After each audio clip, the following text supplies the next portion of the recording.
Graça e paz. Vamos conversar sobre a influência externa sobre a casa, sobre o lar. Para isso eu convido todos, vamos abrir juntos em Mateus capítulo 12. Mateus capítulo 12, nós vamos ler do verso 43 em diante. Que alegria estarmos juntos, que alegria esse final de semana de Páscoa. Você já desejou quem está do seu lado aí, Feliz Páscoa?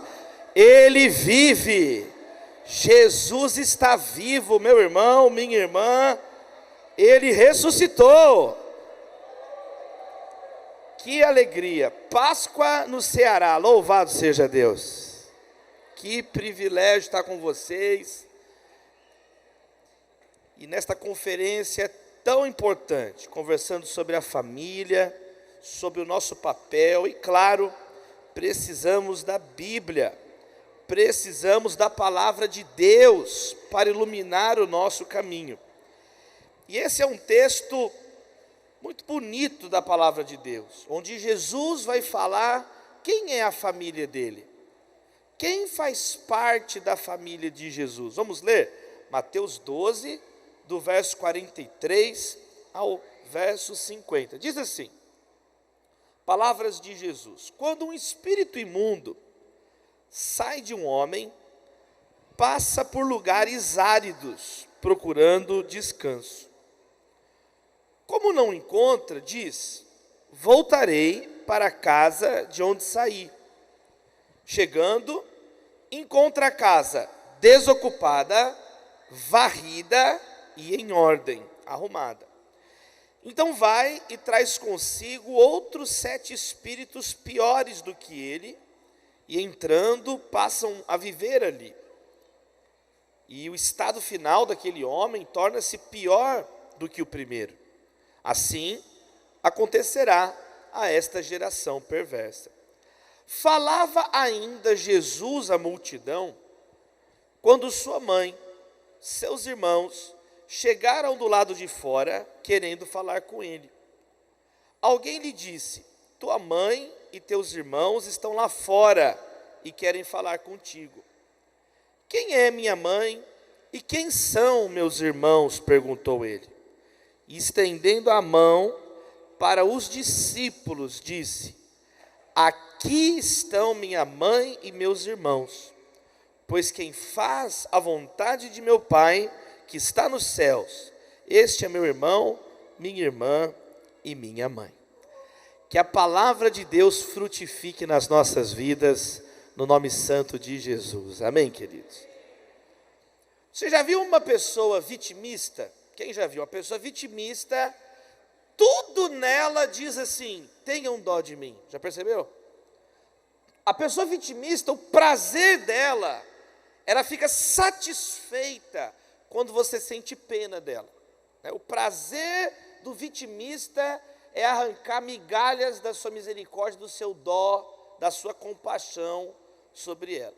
Só que o cristão e a cristã, nós não fomos chamados em nenhum aspecto para sermos vitimistas, porque nós somos mais do que vencedores em Cristo Jesus. Nós somos chamados para uma vida bem-aventurada, e uma vida que tem resistências, uma vida que tem perseguições. Por isso que Jesus disse: bem-aventurados os perseguidos por causa da justiça, porque deles é o reino dos céus. Então, em nenhum momento Jesus ensinou a igreja a fugir da realidade. Ele não disse: vocês são sal do céu. Ele nunca falou isso. Vocês são sal da terra. Jesus nos ensinou justamente a iluminarmos, salgarmos. Nós temos o aroma de Cristo, perfumarmos o ambiente onde estivermos. Agora, isso obviamente, não é algo simples. Na oração sacerdotal, João capítulo 17, Jesus ele orou: Pai, eu não peço que tire a igreja, que tire os meus discípulos, que tire as minhas discípulas do mundo, mas que os livre do mal, que os livre do maligno. Por quê? Porque aqui nessa terra, é aqui nesse mundo que nós somos chamados para fazer a diferença. Essa palavra sobre a sua vida e sua família, a sua família vai fazer a diferença para a glória de Deus. E esse é um texto muito importante, onde Jesus nos ensina sobre isso. Olha aqui algumas lições do texto, pelo menos 4 grandes lições. Primeira coisa que nós aprendemos nesse texto, é que o inimigo, ele insiste na destruição da sua vida e do nosso lar. Jesus ele fala de um espírito imundo, verso 43. E ele diz que esse espírito imundo saiu de um homem procurando descanso. Já pensou uma coisa dessa? A pessoa é tão chata que o demônio tira férias dela, pelo amor de Deus. O demônio virou, Jesus disse, o espírito imundo virou, eu não estou mais aguentando essa pessoa, nem Satanás aguenta a pessoa. E Jesus diz, e o espírito imundo procurou descanso. Falou, eu vou procurar descanso, eu não estou aguentando mais essa pessoa. Você já viu gente assim, que nem ela se aguenta? A pessoa é tão chata que ela mora sozinha e fora de casa, pelo amor de Deus. A pessoa é tão chata que os amigos imaginários abandonam ela. E aí, o espírito imundo foi embora. Só que ele vai embora? Não, ele vai embora e volta. E a situação daquele homem, ele ficou repossesso. Ele ficou repossuído. Nós aprendemos, quando Jesus resiste às tentações, Mateus capítulo 4, o que diz? Que o diabo o deixou até a ocasião oportuna. O diabo atacou o próprio Cristo, não vai atacar a mim e a sua família? O diabo, ele tentou o próprio Senhor Jesus a primeira vez, se é filho de Deus, transforma as pedras em pães.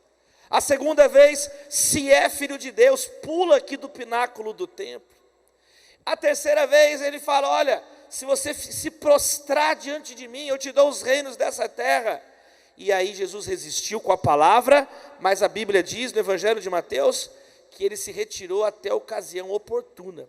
Em vários momentos o diabo, novamente, ele afrontou Jesus. Por exemplo, Mateus capítulo 16, quando Pedro tenta dissuadir Jesus da sua missão salvadora na cruz, o que Jesus diz? Aparta-te de mim, Satanás. Mais uma vez Satanás entrou ali na boca de Pedro para falar com Jesus.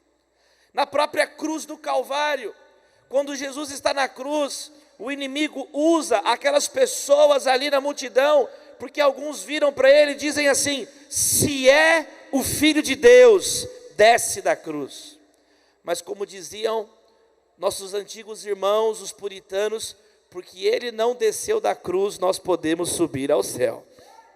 Jesus resistiu às investidas do inimigo. E aqui ele está ensinando isso, que o espírito imundo sai, e ele então quer voltar. Meus amados irmãos, existem 2 extremos na nossa família, na nossa casa, que nós não podemos cair. Qual que é o primeiro extremo? O primeiro extremo é ver o diabo em tudo. Já viu gente assim? Tudo ele vê, tudo é o diabo. Minha unha está encravada, é o demônio. Tudo a pessoa culpa o demônio. Já percebeu? Tudo. Eu tinha um prédio que a gente morava, que tinha 3 meninos vizinhos, e os meninos, eles eram assim, da pá virada. Aí o síndico apelidou eles, o K, o P e o Tá, era o apelido dos meninos. Tem gente que vê o inimigo em tudo. Democracia, ah lá, é o governo do demônio, tá vendo? Não, nós não podemos ser infantis assim. Agora o outro lado, o outro extremo é a pessoa que despreza, menospreza, como se não tivesse oposição espiritual. Quantos estão entendendo? Amém, queridos? O outro extremo é a pessoa que fala, peraí, não tem nada. Jesus está ensinando para nós ficarmos alertas. A nossa luta, a Bíblia diz, não é contra a carne e o sangue, mas contra principados e potestades espirituais. A Bíblia fala tanto sobre isso, em Efésios, fala que nós devemos estar preparados contra os dardos inflamados do maligno. Olha só, não é apenas um dardo, é como uma flecha, é como uma lança, é como um dardo que tem fogo, percebe? São as artimanhas, a astúcia, os ardis do inimigo. E a Bíblia nos alerta com relação a isso. 1 Pedro, capítulo 5, fala que o inimigo anda em derredor dos jovens, dos nossos filhos, mas eles estão guardados pelo sangue do Cordeiro.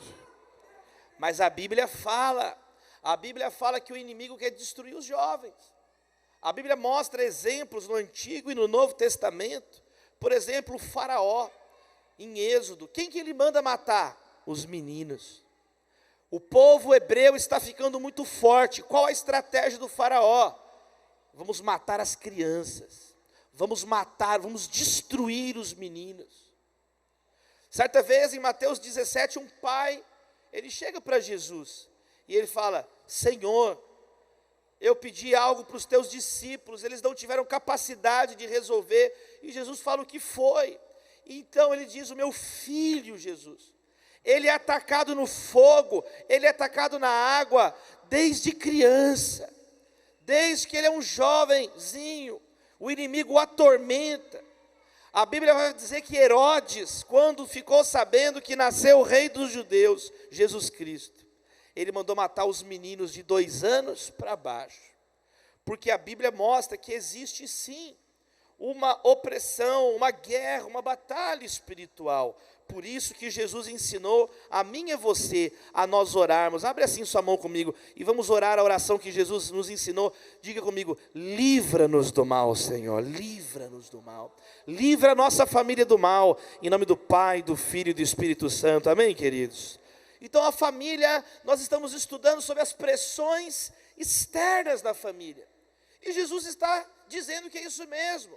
Existem espíritos imundos que querem nos destruir os filhos, destruir os casais. Quem que destruiu? Quem que tentou destruir o primeiro casal? Foi a serpente, que a Bíblia identifica como o próprio diabo no Novo Testamento. A antiga serpente que a todos enganou. Então, meus amados irmãos, o inimigo quer destruir o teu casamento. O inimigo, ele quer arruinar o relacionamento de irmãos. 1 João diz que Caim era filho do maligno, por isso ele matou o próprio irmão Abel. Então, nós devemos estar numa conferência como essa, nós separamos um dia como esse, para sairmos daqui com as nossas famílias aprumadas na palavra de Deus. E isso aqui é algo sério. Então, primeira lição é essa: o inimigo insiste na nossa destruição, mas nós perseveraremos na presença de Jesus.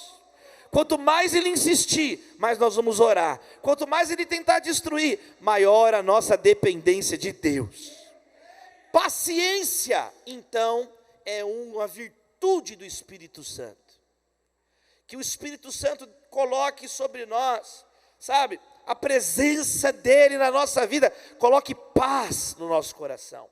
Paciência é a capacidade de resistir à pressão. Paciência, ao invés de fugir, ao invés de se entregar, ao invés de começar a ficar vitimista, ao invés de dizer que não tem jeito sim. Meus amados irmãos, Jesus tem essa força sobrenatural sobre a sua vida. Quando nós sofremos juntos com Jesus, a Bíblia diz em Romanos 6, verso 3, que esse sofrimento nos liga com o Cristo sofredor. Mas a Bíblia também diz, meus amados irmãos, que quando nós sofremos com Jesus, no verso seguinte, o verso 4 de Romanos 6, nós também seremos coroados com Ele na glória. Então esse é o momento das nossas famílias estarem firmes com Jesus, nas lutas, nos sofrimentos, nos momentos difíceis. Quantas famílias foram destruídas nessa pandemia? Mortes, doenças, sequelas. Meus amados irmãos, quantas famílias gostariam de estar aqui hoje, mas Deus preservou a tua casa, preservou a tua vida. Quantos casais, quantas brigas. A minha primeira oração nessa mensagem então é pedindo: Deus, nos dá essa capacidade de resistência. Enche o nosso coração com uma renovada virtude do Espírito Santo, a paciência, a paz, o amor. Não fique surpreso se sua família for atacada, porque Jesus já deixou esse alerta para mim e para você. Mas aí vem uma segunda lição. Porque Jesus disse que quando aquele espírito imundo sai, e antes que ele voltasse com outros espíritos piores, Jesus ele diz que aquela casa, olha só, ela foi varrida, organizada, mas ficou ainda desocupada. Jesus fala de 3 coisas que aconteceram naquele lar, naquela casa, né? Naquela oikos, literalmente a palavra casa mesmo que aparece aqui, a casa. Fala que a casa foi varrida, foi limpa, e fala que a casa foi colocada em ordem. Eu li aqui na NVI é traduzido como ordem, no texto que foi colocado, acho que é Almeida, estava escrito arrumada, porque é uma palavra grega, originária da palavra cosmos, que é organização, ordem criada, mas é de onde vem também a palavra cosmética, está vendo? De embelezado, de arrumado, de adornado. Então algumas bíblias falam, a casa estava varrida e adornada, a casa estava varrida e organizada. Meus amados irmãos, mas o problema é que a casa continuou o quê? Vazia, desocupada. E aqui Jesus está ensinando mais uma lição para mim e para você, sobre essas pressões que a nossa família enfrenta. Pressões de todos os lugares. E qual é essa lição? É que existe um limite para as reformas que nós mesmos podemos fazer na nossa vida. Eu já conheci tantas famílias no ministério. Eu já conheci tantas famílias na caminhada. Famílias que melhoraram. Já viu pessoas que melhoram, pessoas que prosperam, pessoas que às vezes deixam um hábito muito ruim, por exemplo, cigarro que destrói o pulmão. Você já viu pessoas assim, que a pessoa faz um esforço e ela consegue, não é importante isso? A pessoa melhorar, tirar vícios. É muito importante a pessoa, tudo que ela puder crescer. A Bíblia fala sobre isso. Paulo diz em 1 Coríntios 6, ele fala assim, olha, você é escravo, e você tem a chance de ser livre, aproveite essa oportunidade. A Bíblia fala em Efésios 5 sobre remir o tempo, sobre aproveitar as oportunidades, e nós também oramos por isso, por portas abertas na nossa casa, na nossa família, no emprego. A Bíblia fala tanto sobre isso. E glória a Deus, pessoas, não é muito bom uma casa varrida? A Bíblia não quer a casa de ninguém suja. Não é muito legal uma casa adornada? A casa não precisa ser um estrupício. A casa não precisa ser algo que é propositalmente desorganizado, avacalhado. Não, é muito importante, né? Agora, o problema é quando a casa tem tudo isso, quando a família ela tem boa intenção, quando a família ela tem boa educação, ela é cortês, ela fala vários idiomas, etc. e tal, mas não tem a presença de Cristo. Aí essa família continua vulnerável. Aí essa família, quando ocorrer o próximo ataque, Jesus está ensinando, quando ocorrer o próximo investida, quando acontecer mais uma crise, em algum momento difícil, e Jesus nos alertou que no mundo vocês terão aflições. E quando essas aflições chegarem, quando o dia mau chegar, aí a vassoura, o quadro, o sofá arrumado não resolvem. Precisa da presença de Deus na casa. Precisa de Jesus na casa. Então, meus amados irmãos, isso é um alerta também para a nossa família. Proteger a família dos ataques externos é muito mais do que virar um moralista. Quem está entendendo? Amém, queridos? É muito mais do que desligar a televisão, quebrar o computador, jogar os telefones celulares no lixo. Porque não é o moralismo que salva, é o sangue de Jesus que nos salva. Então, meus amados irmãos, muitas famílias vão se tornando hipócritas. Por quê? Porque vão vendendo uma imagem. Já viu? A pessoa fala tudo certinho. Ela fala certo, ela fala o português correto. Ela corrige os outros que falam errado. Já viu gente assim? É chato demais gente assim, não é? Ela fica, tudo que o outro fala, ele corrige. Tá bom, professor Pasquale. A pessoa fica corrigindo o outro, porque ela fala correto. Não adianta você falar correto e não ter Jesus. Você vai falando poliglotamente para os quintos dos infernos, meus irmãos. Não adianta a pessoa ser malhada, é importante ter saúde, é claro que é importante. Já viu gente malhada, forte, né? O cara é todo fortão, ele tem, não é? Batata da perna. Meus irmãos, eu tenho purê, olha isso daqui, que situação. Mas meu irmão, você vai com a força, com a beleza, a Bíblia fala que a beleza é passageira. O apóstolo Paulo fala explicitamente, olha, o exercício físico é de pouco proveito comparado com as realidades eternas. E tem pessoas que têm, sabe, os valores invertidos. Tudo é academia, tudo é foto, tudo é crossfit. Deus tem misericórdia de nós. Tudo é aparência. É óbvio que nós devemos cuidar da nossa saúde, e eu oro para que Deus, sabe, cure, liberte, abençoe as nossas famílias. Mas o problema é quando isso vira o nosso Deus. Aí o teu templo é o shopping center, e você vai lá pagar tributo, idolatrar, porque você compra coisas que nem precisa. Por quê? Porque a vida é vazia, a vida é frívola, útil, inútil, sabe? Superficial, fútil, meus amados irmãos. A religiosidade, não adianta fazer fogueira, vamos queimar tudo, vamos queimar o videogame dos filhos, vamos queimar a cama dos filhos, vamos queimar o futebol. Já existiram tudo que é tipo de demônio para os evangélicos. Por exemplo, piano. A igreja evangélica deu o maior trabalho para colocar piano nas igrejas batistas, na Inglaterra, no século XIX, porque o piano era um instrumento que era muito usado nos cabarés. Hoje a igreja que tem piano é uma igreja chique. Teve uma época que bateria, não podia ter bateria. A bateria era o sinônimo de Beelzebul. Hoje tem igreja que você vai, aqui ainda está humilde a bateria. Tem igreja que você vai, ela fica em cima, assim, dentro de um aquário, falta só adorar a bateria.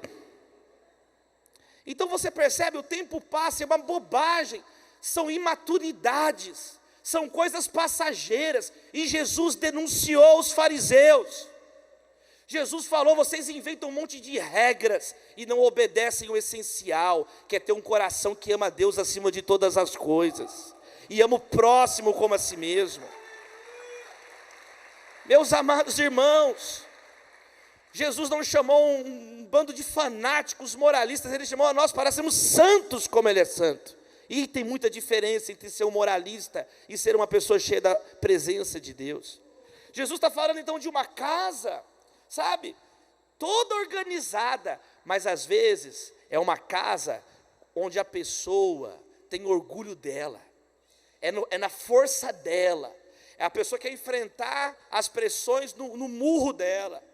Meus amados irmãos, que Deus quebrante os nossos corações, que você não seja orgulhoso da sua própria moralidade, que você não comece a se tornar alguém que adora a si mesmo, mas que o teu coração esteja inclinado para Deus. Amém, queridos? E aí agora, meus irmãos, aplauda o nome de Jesus direito então, Batista Central de Fortaleza. Olha só, a casa estava varrida, a casa estava adornada, mas a casa estava vazia. E aqui tem a terceira lição: o nosso lar precisa ter Jesus presente. Páscoa é o sangue do cordeiro nos umbrais da porta, da janela, e o cordeiro sacrificado na mesa, alimentando a casa. Meus amados irmãos, essa é a casa que o anjo da morte não entra.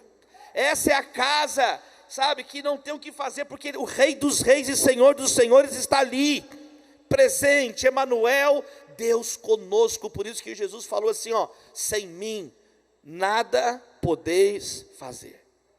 O que nós precisamos então diante dos ataques externos? De Jesus em casa, de Jesus no café da manhã, de Jesus no almoço, de Jesus nas conversas, de Jesus nas orações, de Jesus, a palavra de Deus moldando a nossa família, a palavra de Deus estruturando a nossa casa. Eu venho de uma família estruturada na palavra. Eu sou filho, neto, bisneto de pastores. Meus 8 bisavós foram pastores. Eu não vou falar dos tataravós que perde a conta. Eu tenho parentes, primos, bispo Adonias da igreja metodista, pastor Ciro Pereira do Lago, Igreja Quadrangular, Reverendo Anísio Pereira do Lago, Igreja Presbiteriana Independente. Eu venho de uma família que serve ao Senhor há séculos, meus irmãos. E eu entendi que eu poderia escolher ter o sobrenome Pereira do Lago ou ser alguém aos pés de Jesus Cristo. E eu entendi essa diferença, que não adiantava eu fazer parte de uma família que serve a Deus, se eu não servisse ao meu Deus. Então tem que chegar um momento na sua casa, na sua vida, meu irmão, que às vezes seu pai serviu Deus, sua avó, mas e você? A Bíblia orienta a tua vida? E é isso que eu tenho falado com a minha filha Maria. Euriano disse aqui, a Maria tem 9 anos, e eu falo: Maria, você precisa conhecer Jesus, filha. E eu estou orando para minha filha se converter, meus irmãos. Eu estou orando para o Evangelho alcançar o coração dela. Eu estou orando pelo dia do batismo da minha filha, meus irmãos. Sem forçar, sem impor, mas eu estou lendo a Bíblia. Eu estou ensinando para ela que Jesus morreu pelos pecados dela, que Jesus pode salvá-la, que a cruz é o sentido da nossa vida. O problema de muitas casas não é tanto o ataque externo, porque ele vai existir. O problema é que elas estão vazias, ocas. Então qualquer ataque derruba, sabe? Meus amados irmãos, como é que chama o quarto na casa vazio? Ele vira o quartinho da... Todo mundo conhece, ele é conhecido internacionalmente. Deixa um cômodo vazio na tua casa, as pessoas descobrem. Posso deixar um fogão velho lá na sua casa? Eu sei que tem um quarto. É impressionante, os demônios que contam. Misericórdia, meus irmãos. Um quarto vazio vira uma bagunça. O porta-luva vai virando uma bagunça, a caixa de e-mail vai virando uma bagunça. Nós precisamos ter uma firmeza para não deixar a nossa vida vazia, ela vira uma bagunça. Eu estava ontem em Ribeirão Preto, interior de São Paulo, viajei de madrugada, peguei o voo de manhã para chegar aqui, meus amados irmãos, e ontem ouvindo os pastores me contando em Ribeirão Preto, depois, 2 anos de pandemia, estamos reencontrando os irmãos, conversando, e algo que eu tenho percebido no Brasil, é justamente isso, como que as famílias foram atacadas. E eles estavam me falando assim, um rapaz que trabalha lá na prefeitura de Ribeirão Preto, dizendo: pastor, você não vai acreditar, mas existe uma rua aqui, a Avenida João Fiuza, que é a avenida nobre lá de Ribeirão Preto, e ele diz que o maior número de atendimentos de mulheres agredidas foram nos apartamentos multimilionários da Avenida João Fiuza. E as pessoas nos apartamentos dos mármores caríssimos, a decoração, e ele me contando que eles entravam e eram palácios, e a mulher, a esposa lá do homem, destruída, abusada, violentada, sangrando, machucada, ligava pedindo ajuda para assistência social. Quem está entendendo? Nós precisamos de Jesus no nosso lar. Martinho Lutero disse assim: eu prefiro ser nada aos pés de Cristo do que tudo em qualquer outro lugar. Uma masmorra com Cristo é o céu, um trono sem Cristo é o inferno, meus irmãos. Então o que adianta esses apartamentos, os condomínios, mas não tem Deus, é uma vida triste. Famílias que são ricas, que são religiosas, mas que permanecem escravas de Satanás, aprisionadas para fazer a vontade de Satanás. Que haja libertação nas nossas vidas, que haja libertação na sua casa, no seu lar, no seu casamento, nos seus pensamentos, em nome de Jesus. Que Cristo nos liberte disso. Filhos da classe média entediados, jovens entediados, jovens que têm tudo, têm todos os presentes, e são jovens niilistas, sem valores, sabe, cansados. Por quê? Porque são vazios, porque habitam casas vazias, presentes que não preenchem o coração, viagens que não edificam a alma, e fazem o quê? Se afundam em séries e séries e séries, e a vida vira um entretenimento, a vida vira uma bagunça. Eles são absorvidos pela vida dos outros, pela vida das celebridades, que por sua vez também é vazia, e é um vazio atrás de vazio, como diz a Bíblia, um abismo chama outro abismo. Como a vida deles não tem sentido, eles ficam muito interessados na vida dos outros, e aí vai virando toda uma geração deprimida. Você sabia que O professor Paul Collier, acho que já falei isso aqui uma vez, ano passado, um estudo da Universidade de Oxford, professor Paul Collier, da Faculdade de Economia da Universidade de Oxford, na Inglaterra. Ele diz que a atual geração de jovens europeus é a primeira geração, desde que os levantamentos são realizados, é a primeira geração que acredita que a vida deles será pior do que a vida dos pais. Sempre os filhos, os netos pensam assim: eu vou mais longe que meu pai me levou até aqui e nós vamos mais longe. Pois a atual geração é uma geração que olha para frente e fala: a nossa vida vai ser pior que a vida do nosso pai. A minha vida, diz a moça, vai ser pior que a vida da minha mãe. E eu estou para dizer, meus irmãos, que não está muito diferente com a juventude brasileira. Mas a igreja está aqui por causa disso. Levanta, igreja. Levanta para adorar a Deus. Levanta para orar por essa geração. Levanta para ensinar a palavra. E isso vai ficar ainda mais claro na conclusão do texto. Porque então, enquanto Jesus falava, agora o verso 46, enquanto Jesus estava ensinando isso sobre o espírito imundo que volta então para destruir a casa, o objetivo do inimigo é ver você pior, mas o objetivo de Jesus é ver você melhor, na presença dele. O estado final daquele homem foi pior, porque o espírito imundo chamou outros 7 espíritos, e o estado do homem ficou pior, mas Jesus é o contrário. Jesus quer erguer a sua vida, erguer a sua família, a despeito dos ataques. E enquanto ele estava falando isso, sua mãe e seus irmãos estavam do lado de fora da casa. Olha que ironia. Ele estava contando de algo de dentro e de fora de casa, e agora, de repente, tem alguém na porta querendo entrar. E aí Jesus vai agora ensinar um princípio espiritual, de quem é a família celeste dele. Ele tinha uma família na terra. Maria, José foi seu pai, Maria e os irmãos dele. Jesus amava os seus parentes. Na cruz do Calvário, ele demonstrou o carinho dele com Maria. Tiago e Judas, irmãos de Jesus, foram líderes da igreja, autores de epístolas, a carta de Tiago. Tiago Adelfos, ele é conhecido por muitos. Tiago, irmão do Senhor. E Judas, a epístola de Judas antes de Apocalipse, não foi Judas Iscariotes que escreveu, fica tranquilo, irmão, amém? Não é Judas Tadeu, Judas Iscariotes não tem condições. Judas te odeia, mas Jesus te ama, amém, meus irmãos?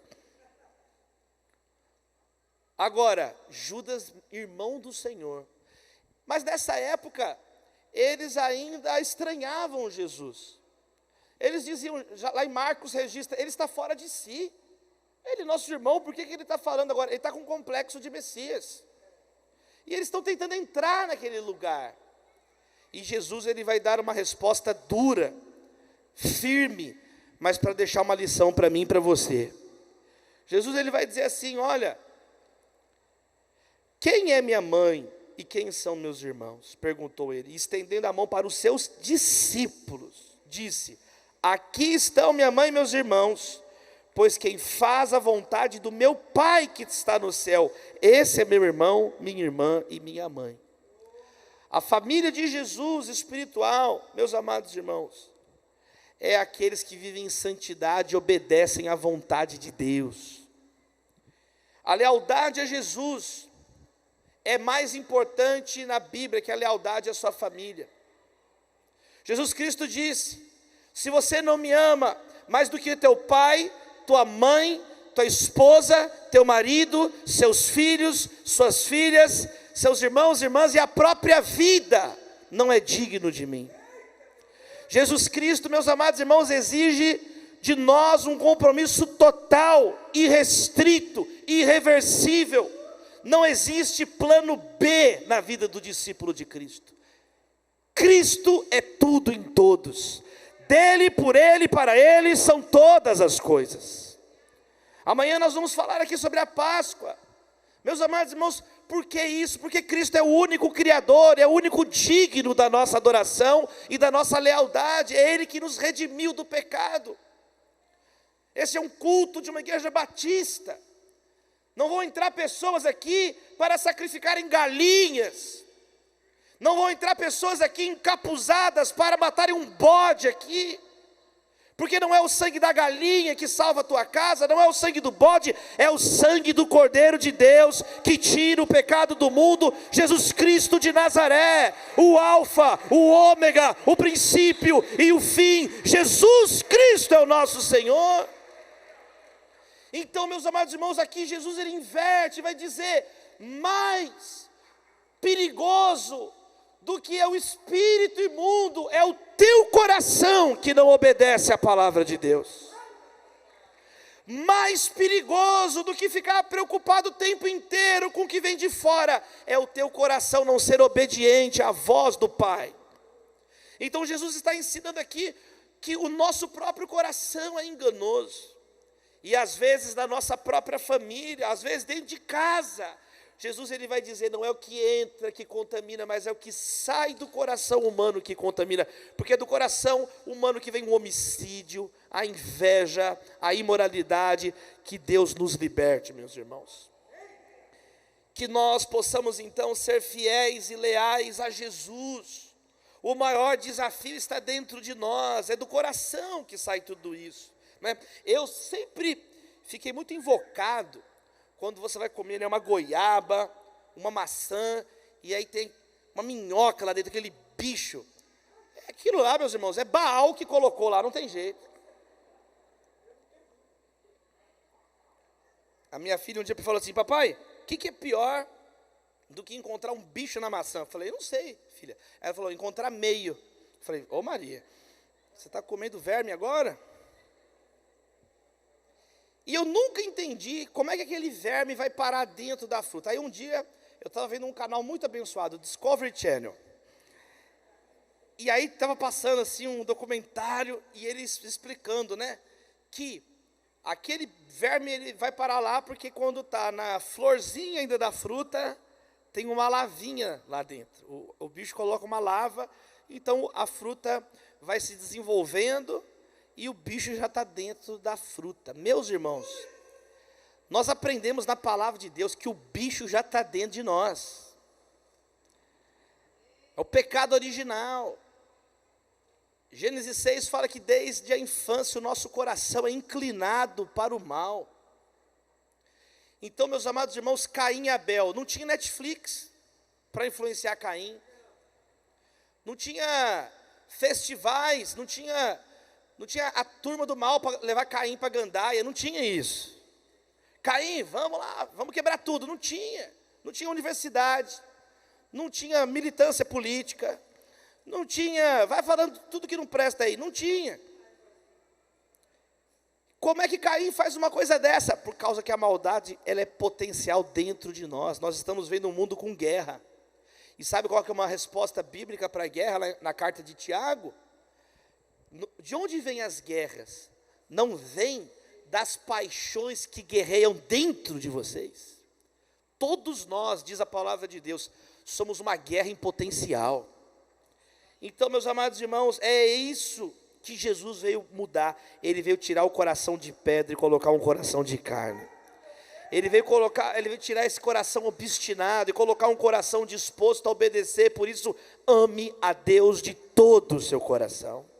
Guardei no coração a tua palavra para não pecar contra ti. Existe um provérbio chinês que me contaram que eu achei muito legal. É assim, as pessoas arrumam o cabelo todo dia, por que não arrumam o coração? Boa pergunta. Todo mundo lava o rosto todo dia, todo mundo arruma o cabelo todo dia, mas por que a gente não arruma o coração? Porque só Jesus pode arrumar o nosso coração. Pastor Ronaldo Lidório, quantos conhecem o missionário Ronaldo Lidório, um servo de Deus, uma das grandes lideranças da missiologia no mundo, um dos grandes missionários da história da igreja recente. Ronaldo Lidório, ele diz assim, a primeira missão da igreja não é impactar a sociedade, a primeira missão da igreja é morrer para si mesma. A primeira missão da igreja é desistir dela própria e confiar completamente em Cristo. Essa também pode ser aplicada à nossa família, uma família que se rende diante de Jesus. O problema é que hoje as igrejas estão cheias de pessoas que falam demais, mas obedecem Deus de menos. A sua opinião é importante? Ela é importante. Mas quem já viu uma foto do mundo antes e depois da sua opinião? Quem já viu? Quem já viu? É impressionante. A foto do mundo antes e depois da sua opinião é a mesma coisa o mundo, meus irmãos. Sabe por quê? Porque a sua opinião tem um limite de importância. Ela é importante? Ela é importante, mas assim, a importância dela vem até aqui, ó.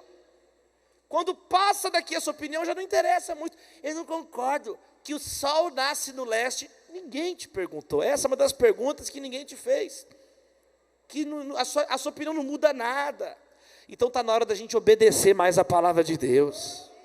Ficar reclamando menos, perturbando menos. E fazer, sabe o quê? Discipular os nossos filhos. Orar pelo nosso casamento. Orar pela nossa vida. Eu creio que nessa conferência vão sair famílias que não serão influenciadas, mas vão influenciar para a glória de Deus. Jesus, quando tocava o leproso, não era a lepra que contaminava Cristo, era Cristo que curava o leproso. E assim tem que ser com aqueles que seguem Jesus. A pergunta para a sua vida essa noite é essa: você é templo do Espírito Santo ou você é uma casa de demônios? Quem está habitando a tua vida? Quem está habitando no teu lar? Daniel, na Babilônia, ele estava na Babilônia, mas ele não se contaminava com os manjares do rei. Ele tinha uma outra alimentação. Meus amados irmãos, a Bíblia conta a história de pessoas que estavam em situações muito mais difíceis que as nossas. Estavam em momentos críticos. O apóstolo Paulo, numa casa alugada em Roma, Atos capítulo 28, prestes a um julgamento. Mas ele estava lá, naquele momento, sob custódia do Império Romano, sob pressão, mas a Bíblia diz que ele estava anunciando a palavra de Deus. Nós conseguimos anunciar a palavra de Deus hoje. Meus amados irmãos, nós temos hoje tantas oportunidades. Nós temos hoje a oportunidade de educar os nossos filhos numa nação livre e dizer, sabe, como diz a palavra, reter o que é bom. A minha oração é que Deus nos capacite para esse desafio. A minha oração é que Deus renove a sua esperança. A minha oração, então, é que nós possamos nos arrepender diante de Deus dos nossos pecados e sairmos dessa conferência, desses dias de debates, de conversas, de orações, de trocas de experiências, que nós possamos sair daqui melhores. Que nós possamos dizer como Josué: olha, eu e minha casa serviremos ao Senhor. Quem recebe essa palavra hoje, em nome do Pai, do Filho e do Espírito Santo, aplauda o nome de Jesus. Louvado seja o Senhor. Quero encerrar dizendo isso: vamos servir Jesus com alegria. É claro que existem pressões na cultura. Eu vou encerrar contando esse testemunho, sabe? Quando eu entrei na faculdade, meus irmãos, você pensa que você vai encontrar o que na faculdade? As pessoas fazendo culto na faculdade? Tem tudo menos culto lá. Claro, a gente vai para a faculdade para estudar, é uma bênção. Agora, o restante da vida, do dia a dia dos estudantes, e eu era o único crente na minha sala. Eu era o único crente. Então, quando eu cheguei, teve o trote. Eles jogaram tinta, eles jogaram farinha na nossa cabeça, eles sujaram a gente, eles colocaram minha cabeça no bueiro. Chama os Tartaruga Ninja. Eu chamei Donatello, Michelangelo, chama mais alto. Gente, eu chamei até o mestre Splinter, eu chamei todos eles. Aí eles sujaram a minha roupa. Aí me colocaram em cima de uma cadeira. Eles judiaram de mim que eu era o crente. Ah, você é o pastor, você é o Bíblia. Agora então você vai ter que fazer um discurso. Só que eles pensaram que eu ia ficar intimidado de fazer um discurso. O que eu gosto é fazer discurso, meus irmãos. Aí eu comecei a falar: arrependam-se, pecadores. Eu comecei a falar alguma coisa. Quando eu comecei a falar, aí eles invocaram comigo. O chefe da gangue, ele tinha um apelido, que era, por causa que o tamanho dele era muito pequeno. O apelido dele era Titanic, o apelido do homem. O Titanic pegou, me deu um copo de cachaça, assim. Você está falando demais, moleque, você vai ter que tomar essa cachaça agora. Tinha assim, juntaram umas 3, 4 turmas, umas 300, 400 pessoas na rua, assim, no bar, na frente da faculdade, e todo mundo começou a gritar: vira, vira, vira. Gente, eu virei a pinga na cara das pessoas. Eu fiz assim. Aí eles assustaram. a faculdade inteira começou a gritar assim: calouro burro, calouro burro. E o ovo escorrendo na minha testa assim: calouro burro. Eu fui aquele dia para casa triste, porque eu tinha pensado assim: vou chegar na faculdade, vou falar de Jesus. Eu fiquei lendo os livros do John Stott até de trás para frente. Eu falei: você é o super C.S. Lewis. E chegou lá: calouro burro, Aí eu fiquei todo chateado. Aí eu cheguei em casa, aí minha mãe viu eu todo sujo. Você está triste, filho? Eles te sujaram? Eu falei: não, meu problema não é isso não. O problema é que eu contei que eu era o calouro burro. Aí minha mãe: não, você não é burro, filho. E aí orou comigo lá: não fica triste não, e tal, e tal. E aí falei: beleza. Os dias foram passando, aí o pessoal foi me conhecendo. Gente, aí eu fui escolhido o representante de turma. E aí o tempo foi passando, e aí os meninos foram me conhecendo, e aí fui ficando amigo, fui turmando, resumo da história. Quando chegou no último dia de aula, eleição, quem vai ser o orador da turma? Gente, eu ganhei por unanimidade, até eu votei em mim mesmo, eu confesso, até eu votei em mim mesmo. O que eu estou querendo dizer? O diabo quer colocar uma mentira na cabeça da pessoa, que é assim: se eu não ceder os meus valores, se eu não ceder os meus princípios, eu não vou ser influente, eu não vou fazer isso, eu não vou fazer aquilo. É justamente o contrário. É se você ficar firme que você vai influenciar. É se você for fiel a Cristo que você vai influenciar. Eu tenho uma alegria. Hoje, meus amados irmãos, eu tenho grande amizade com os meus colegas da faculdade, somos amigos mesmo. Eles pedem para eu fazer o casamento deles, muitos deles são juízes hoje. Um deles, que é juiz, chegou para mim e falou assim: Davi, faz meu casamento. Eu falei: mas você não acredita em Deus? Ele falou: mas você acredita, vai que Deus existe, cara, eu já estou preparado. E aí eu fiz vamos lá, vamos fazer o casamento. Fiz o casamento, os filhos deles nascem. Davi, você pode vir fazer uma oração, você é o único pastor que eu confio. Você é o único pastor que eu acredito, que não vai roubar meu dinheiro, é você. Vê que orar pelo meu filho. E eu vou lá, e eu oro pelo filho. O que eu estou querendo dizer? É possível. Gente, eu sou um Zé Mané, se eu conseguir fazer alguma coisa com meus amigos, todo mundo aqui consegue. Se eu sou o calouro burro, todo mundo aqui consegue. Sabe? Agora, pare de falar assim: não, eu vou ficar aqui numa postura eternamente defensiva. Não, com o Espírito Santo na nossa vida é diferente. Jesus fala: ergam a cabeça, porque próximo está a sua salvação. Ande de cabeça erguida com Jesus.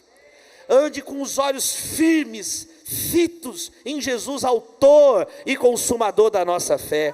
A minha oração é que Deus abençoe e prospere a sua casa, meu irmão. A minha oração é que Jesus esteja lá presente. A minha oração é que não haja mais ódio, que não haja, pelo contrário, que haja perdão na sua família, que haja, sabe, paz na sua casa, que hajam refeições abençoadas, e que a vizinhança, que a rua, que os parentes, que os colegas vejam, que não é a pressão externa que desanima vocês, mas são vocês que levam o amor de Deus onde vocês estiverem. Que Deus abençoe, que Deus os unja, em nome de Jesus, amém, queridos? Aplauda Jesus, fica de pé no seu lugar. Vamos fazer uma oração, vamos cantar, erga as mãos assim, vamos cantar. Deus está aqui. Cante. Então,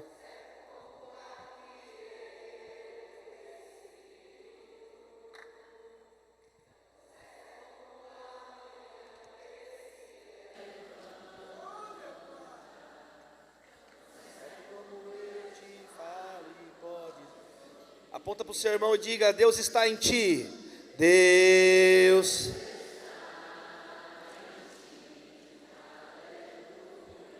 Então, como ar que eu respiro, tão certo como a manhã que se levanta, tão certo como eu te falo e podes me ouvir. Põe a mão no coração e fala: Deus está em mim. Cante. Deus está em mim. Aleluia. Tão certo como o ar que eu respiro, tão certo como a manhã que se levanta, certo como eu te... Ergue a mão do seu irmão e canta comigo. Deus está em nós. Cante, cante, cante. Deus.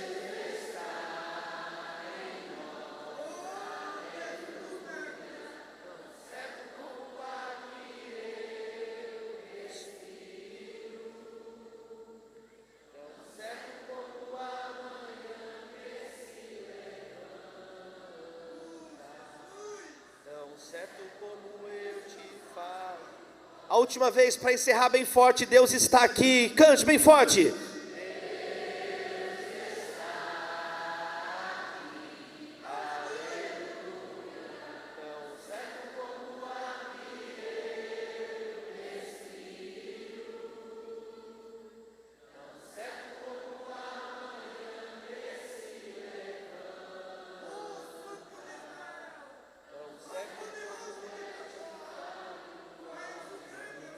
Para encerrar, 1 minuto de oração uns pelos outros. Começa a orar por quem está do seu lado. 1 minuto. Senhor, nós oramos por uma casa cheia da Tua presença, Deus. Nesse momento nós unimos a nossa fé, as nossas orações. E oramos uns pelos outros, por cada família que está aqui representada, Pai. Olha quem está se sentindo vazio, Deus. Olha quem está se sentindo fraco na fé, vacilante na fé, desbotado, cansado, sobrecarregado. Alivia os nossos fardos pesados essa noite, Senhor. Ó Deus, tira da nossa vida tudo que atrapalha a nossa corrida. Tira do nosso caminho, Senhor, tudo aquilo que nos impede, ó Deus, de viver uma vida bonita para o Senhor. Olha, pessoas, ó Deus, que estão com a vida bagunçada, conserta, muda. Nós oramos por cada casamento aqui representado. Abençoe os maridos, abençoe suas esposas, marido e mulher, enche eles com Teu Espírito Santo. Que haja uma renovação de votos, uma renovação do amor, ó Deus. Que haja carinho, que haja perdão. Tira a insensibilidade, tira a consciência cauterizada e abençoe os Teus filhos, ó Deus. Nós oramos por cada criança. Nós oramos, ó Deus, pelo relacionamento entre pais e filhos. Converte o coração dos pais aos filhos, dos filhos aos pais. Nós oramos em especial pelas jovens que às vezes estão afastados dos Teus caminhos. Abençoe os netinhos, ó Deus, abençoe os sobrinhos, abençoe onde estiverem agora, que as nossas orações, ó Deus, os alcancem em Cristo Jesus. Em Cristo Jesus, abençoe os lares, ó Deus. Abençoe, Senhor, nesse final de semana de Páscoa, que haja salvação na nossa casa, ó Deus, que haja ressurreição nos lares, ó Deus, que brilhe a Tua luz na nossa escuridão, que brilhe a luz do Senhor, e que a nossa casa seja cheia da Tua glória, ó Deus, que a nossa casa seja cheia da Tua presença, e que vivamos, ó Deus, tempos de surpresas do Senhor, tempos de colheita da parte de Deus. Nós oramos crendo nas Tuas promessas, oramos em nome de Jesus, e a igreja diz amém, amém e amém. Deus abençoe.